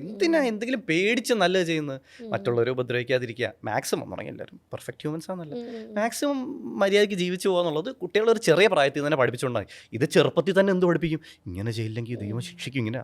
അപ്പം കുട്ടികൾ തന്നെ പിന്നെ നല്ലത് ചെയ്യുന്നത് ഇത് പേടിച്ചിട്ടായിരിക്കും.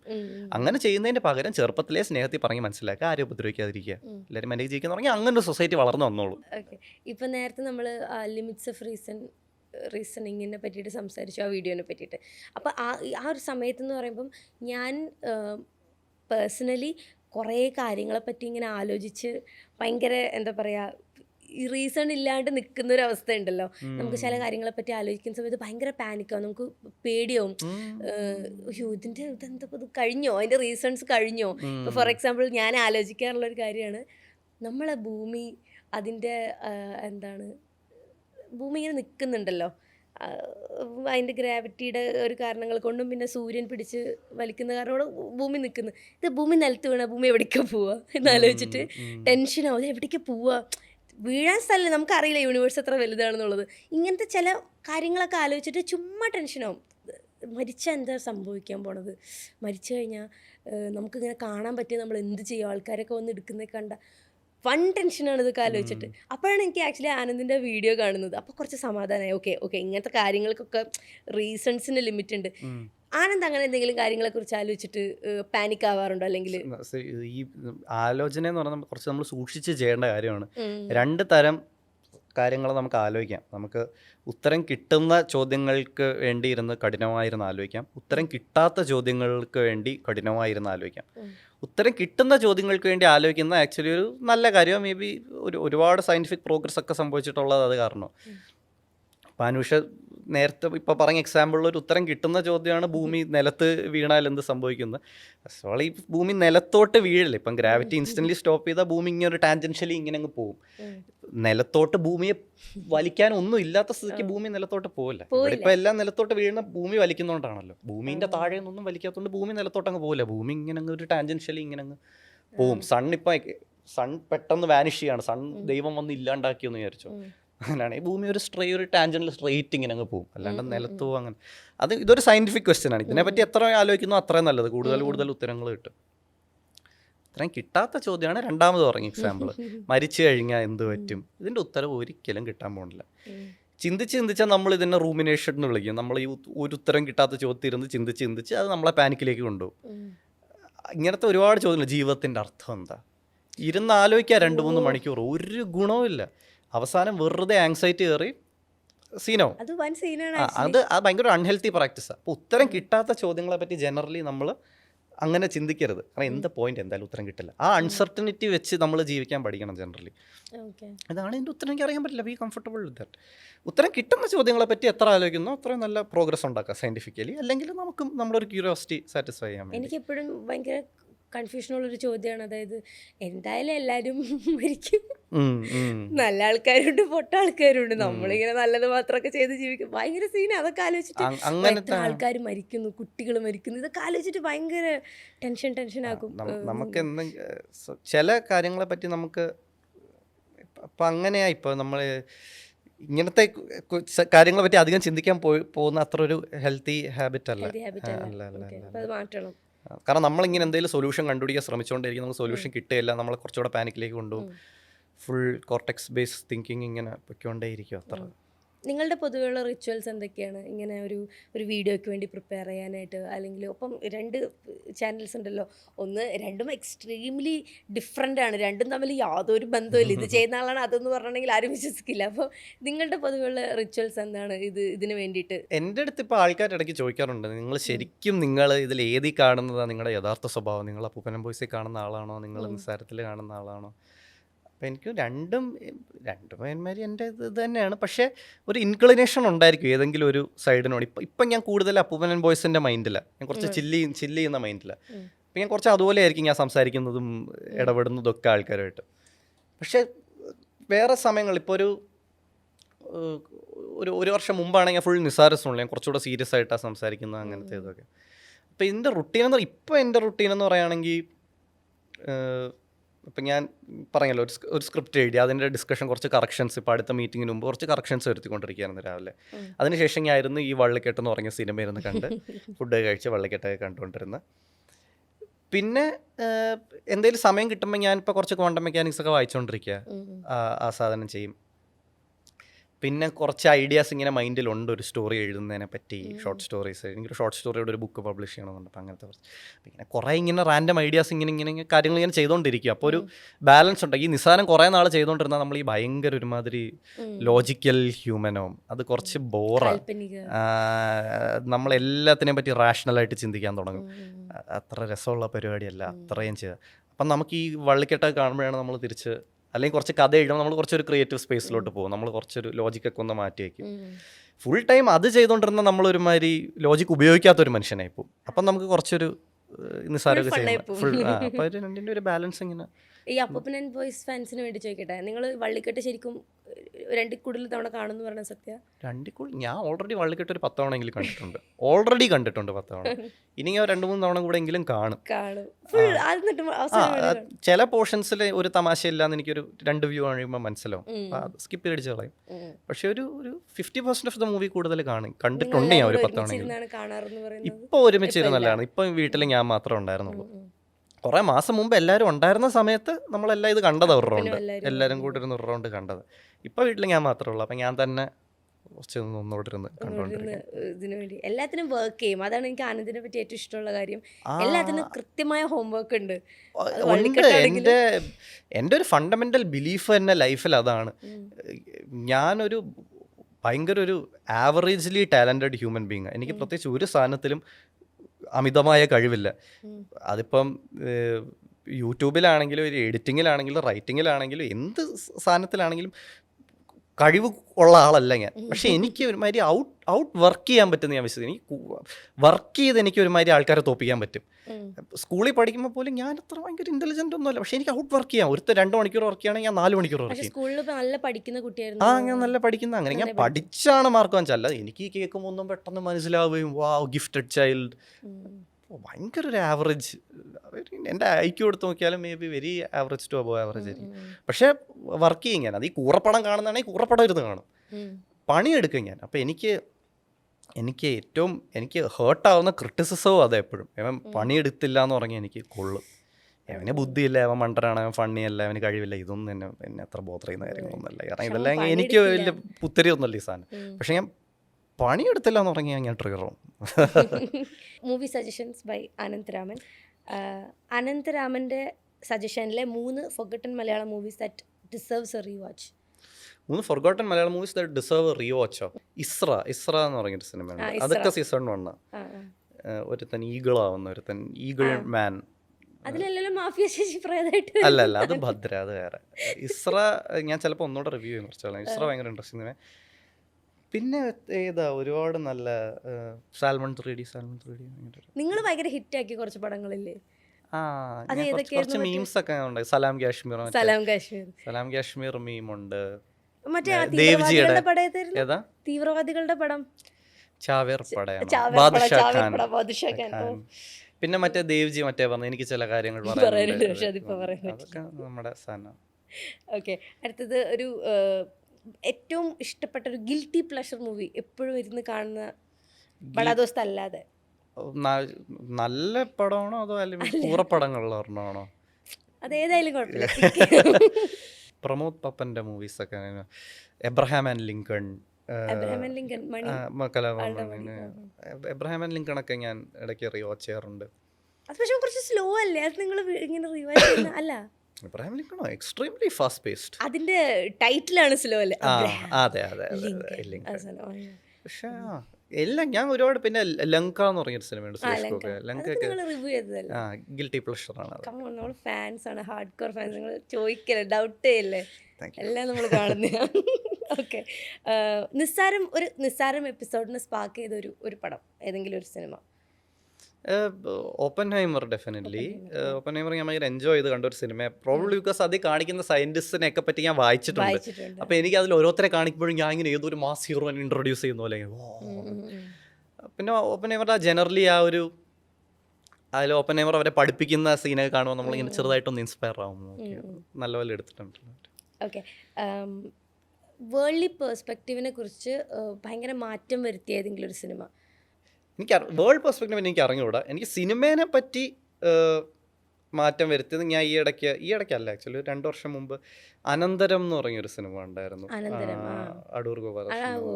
അത് എനിക്ക് ഭയങ്കര, അശോകൻ്റെ പടം, അതെനിക്ക് ലൈക്ക് ഭയങ്കര ഇമ്പ്രസീവായിട്ട് തോന്നി. ആ ഒരു സ്ക്രീൻ പ്ലേ സ്ട്രക്ചർ 1987-ലോ 6-ലോ എന്തോ ചെയ്തത് ഞാൻ ഭയങ്കരമായിട്ട് ഇമ്പ്രസ്ഡ് ആയി. ഭയങ്കര ഡാർക്ക് പടം. ഞാൻ ആക്ച്വലി കുറച്ച് 2-3 ദിവസം ഭയങ്കര ഒരുമാതിരി ഡിസ്റ്റർബ്ഡ് ആയിരുന്നു ആ സിനിമ കണ്ടിട്ട്. പക്ഷേ സിനിമയെ പറ്റിയുള്ള എൻ്റെ പെർസ്പെക്റ്റീവ് മാറ്റി, പ്രത്യേകിച്ച് മലയാള സിനിമയെ പറ്റി. ആ സമയത്ത് ഇങ്ങനെ ചിന്തിച്ച് ചെയ്തല്ലോ എന്നുള്ളത് അനന്തരത്തിന്റെ സ്ക്രീൻ പ്ലേ മനസ്സിലാക്കാനും ഭയങ്കര ബുദ്ധിമുട്ടാണ്. കാരണം അവരിങ്ങനെ ഹാർഡ്പ്പെടും. നോൺ ലീനിയർ ആണല്ലോ. ഒന്നാമത്തെ സീൻ, മൂന്നാമത്തെ സീൻ, അഞ്ചാമത്തെ സീൻ, പിന്നെ രണ്ടാമത്തെ കുറച്ച് കൺഫ്യൂസിങ് ആണ്. പക്ഷേ ആക്ച്വലി ഭയങ്കര വണ്ടർഫുൾ ആയിട്ടുള്ള. ഓക്കെ, ഒരു സൈഫൈ ഫിലിം സജസ്റ്റ് ചെയ്യാൻ പറഞ്ഞെങ്കിൽ ഒരു മൈൻഡ് ബെൻഡിങ് സൈഫൈ പടം. മൈൻഡ് ബെൻഡിങ് ആണെങ്കിൽ കുറേ ഉണ്ട്. ഇപ്പോൾ ട്രയാങ്കിൾ ഉണ്ട്, പ്രൈമർ ഉണ്ട്. അതൊക്കെ ആക്ച്വലി ഭയങ്കര ദ ടൈം ക്രൈംസ് എന്ന് പറഞ്ഞൊരു സ്പാനിഷ് സിനിമയാണ്. ഇതൊക്കെ ഭയങ്കര ടൈം ട്രാവലൊക്കെ വെച്ച് മൈൻഡൊക്കെ ഫുൾ കൺഫ്യൂഷനാക്കി. അല്ലാത്ത മൈൻഡ് ബെൻഡിങ് സിനിമയുണ്ട്. ഇപ്പോൾ എനിമി ഒരു മൈൻഡ് ബെൻഡിങ് സിനിമ. പക്ഷേ എനിക്ക് ഇഷ്ടമുള്ളൊരു സിമ്പിൾ സൈഫൈ സിനിമ would be Man from Earth. അതൊരു ഭയങ്കര സിമ്പിൾ. കുറേ പേര് ഒരു മുറിയിലിരുന്ന് സംസാരിക്കുന്നത്, പക്ഷേ ഭയങ്കര ഇൻട്രസ്റ്റിംഗ്. അപ്പൂപ്പൻ സജസ്റ്റ് ചെയ്തിട്ടുള്ള 3 സിനിമകൾ കാണാനായിട്ട് നമുക്ക് വേണ്ടി സജസ്റ്റ് ചെയ്യാനായിട്ട്. അപ്പൂപ്പൻ എന്നെ കൊണ്ടുപോയിട്ടുള്ള ലങ്ക, റെയിൻ കം അഗൈൻ. പക്ഷെ നിങ്ങൾക്ക് പുതിയത് വേണമെങ്കിൽ നിങ്ങൾക്ക് അറിഞ്ഞൂടാത്തത് ഞാൻ പറയുകയാണെങ്കിൽ ഏതാ ഇൻട്രസ്റ്റിംഗ്? കേസ് ഡയറി ഞാൻ പറഞ്ഞല്ലോ, വെരി ഇൻട്രസ്റ്റിംഗ്. ബാങ്കോക്ക് സമ്മർ ഒരു ഭയങ്കര ഇൻട്രസ്റ്റിംഗ് സിനിമയാണ്. ബാങ്കോക്ക് സമ്മർ നല്ല. പിന്നെ ആലിസ് എ ട്രൂ സ്റ്റോറി. കുറച്ച് പാടാ ഇത് കണ്ടുപിടിച്ചെടുക്കാൻ. കുറച്ച് ഇന്റർനെറ്റിന്റെ ആ റാബിറ്റ് ഹോളിൽ കുറച്ച് താഴോട്ട് പോകണം. പിന്നെ വേറെ ഉണ്ട് ട്രാക്ക് എന്ന് പറഞ്ഞൊരു കുറച്ച് ഐറ്റംസ് ഉണ്ട്. ഓക്കെ, ഇതൊക്കെ പോയിട്ട് സെർച്ച് ചെയ്ത്. ഓക്കെ, നമുക്ക് സയൻസിനെ ഭയങ്കരമായിട്ട് അപ്രീഷിയേറ്റ് ചെയ്യാനായിട്ട് പഠിപ്പിക്കുന്ന ഒരു സിനിമ ഏതാന്ന് പറഞ്ഞു. സയൻസിനെ അപ്രീഷിയേറ്റ് ചെയ്യാൻ പഠിപ്പിക്കുന്ന ഒരുപാട് സിനിമകളില്ല, വിച്ച് ഇസ് പ്രിറ്റി സാഡ്. ഞാൻ എൻ്റെ ഫസ്റ്റ് സ്ക്രീൻ പ്ലേ എഴുതിയപ്പോഴും ഞാൻ അതിൽ കുറേ ഇങ്ങനെ ചുമ്മാ ഈ മാജിക് കാരണമല്ല, അതിലെ ചെറിയൊരു ഇങ്ങനെ ഒരു ടൈം ട്രാവൽ ഐഡിയ ഒക്കെ ഉണ്ടായിരുന്നു. അപ്പോൾ അതിൻ്റെ സയൻസ് ഒക്കെ എക്സ്പ്ലെയിൻ ചെയ്യാനൊക്കെ ഞാൻ കുറേ എഴുതിയിട്ടുണ്ട്. അപ്പം ഞാൻ ആ സമയത്ത് ഇങ്ങനെ പ്രൊഡ്യൂസേഴ്സിൻ്റെ അടുത്ത് പിച്ച് ചെയ്യുമ്പോൾ അവർ പറയും ഇതൊന്നും മനസ്സിലാവില്ല നമ്മുടെ ഓഡിയൻസിന് ഇതൊന്നും. അപ്പം ഞാൻ വിചാരിക്കും അതെങ്ങനെ നിങ്ങൾ അങ്ങനെ പറയുന്നത്, നമ്മുടെ ഓഡിയൻസിന് എന്തോ ഒരു കുഴപ്പം. ഇങ്ങനെ സയൻസിനെ അപ്രീഷിയേറ്റ് ചെയ്യുന്ന കുറച്ചുകൂടെ സിനിമകൾ വരണം, അതാണ് എനിക്ക് തോന്നുന്നത്. ഓക്കെ, ഒറ്റ അവസാനത്തെ ഒരു ക്വസ്റ്റ്യൻ. ഭയങ്കര അതിഭീകര റിലീജിയസ് ആയിട്ടുള്ള ഒരാൾ, ഇപ്പം അനന്തരാമനെയൊക്കെ ചൊറിയുന്ന തരത്തിലുള്ള ഒരു റിലീജിയസ് പേഴ്സൺ, അയാൾക്ക് സജസ്റ്റ് ചെയ്യുന്ന ഒരു മൂവി ഏതായിരിക്കും? സജസ്റ്റ് അയാള് ഇതിരുന്ന് കാണട്ടെ, സാൽമൺ 3D ലൂപ്പിൽ നിന്ന് കാണട്ടെ നല്ലോണം.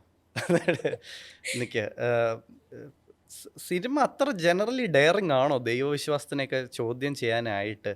എനിക്കറിയണം. എനിക്ക് ഇത് കാണുന്ന ഹിന്ദിയിലൊരു ദീവാർ എന്ന് പറഞ്ഞൊരു സിനിമയുണ്ട് 1975 അമിതാഭ് ബച്ചൻ്റെ. അതിലെനിക്ക് ഭയങ്കര ഇമ്പ്രസീവായിട്ട് തോന്നി. അതിലൊരു സീൻ അമിതാഭ് ബച്ചൻ പോയിട്ട് അമ്പലത്തിനകത്ത് കയറിയിട്ട് കൃഷ്ണനെ ഫയർ ചെയ്യും, ദൈവത്തിനെ. നിങ്ങൾ എന്ത് തേങ്ങയായി കാണിക്കുന്നത് അത് ഇത്. അപ്പം ഞാൻ വിചാരിച്ചു 1975 നോർത്ത് ഇന്ത്യൻസിൻ്റെ മുമ്പിൽ നിങ്ങൾ ഇങ്ങനെ ചെയ്തോന്ന്. കുറച്ച് ദൈവത്തിനെ ക്രിട്ടിസൈസ് ചെയ്യുന്ന കുറച്ച് സിനിമയൊക്കെ വന്നാൽ നല്ലതായിരിക്കും. അതൊന്നും ഇല്ലാത്തതുകൊണ്ടാണ് ഈ ഇങ്ങനെ ചൊറിഞ്ഞുകൊണ്ടിരിക്കുന്നത്. അപ്പോൾ എന്തായാലും thank you so much for spending so much time with us. ഒരുപാട് സന്തോഷം അനന്തമായിട്ട് സംസാരിക്കാനായിട്ട് പറ്റിയതിന്. Thank you so much for your time, for staying unique, for inspiring us, for teaching us. Thank you so much. Bye. എനിക്ക് ഭയങ്കര ഇഷ്ടപ്പെട്ടു. കുറേ നാളിന് ശേഷം ഞാനൊരു ഇത് ചെയ്യുന്ന പോഡ്കാസ്റ്റ്. ആൻഡ് നമുക്ക് കുറേ വർഷത്തെ പരിചയമുണ്ട്. നേരിട്ട് കണ്ടിട്ടില്ല നമ്മൾ. ഞാൻ പൂൻ വോയിസ് സ്റ്റാർട്ട് ചെയ്ത സമയത്ത് അനുഷ എന്നെ ഏറ്റവും ആദ്യം ഇന്റർവ്യൂ ചെയ്ത ആൾക്കാരല്ലോ ഒരാളാണ്. അപ്പോൾ ഒന്നുകൂടെ ഒന്ന് സംസാരിക്കാൻ പറ്റില്ല. അതില്ലേ ആ വീഡിയോ ഇപ്പോഴും യൂട്യൂബിൽ ആണോ? അപ്പൊ അങ്ങനെ തുടങ്ങി നമ്മൾ ഒരേ സമയം തുടങ്ങിയ ആൾക്കാർ. ഇപ്പൊ ഒന്നുകൂടെ ഈ ഡിസ്കഷൻ പറ്റിയല്ലേ. Thank you so much.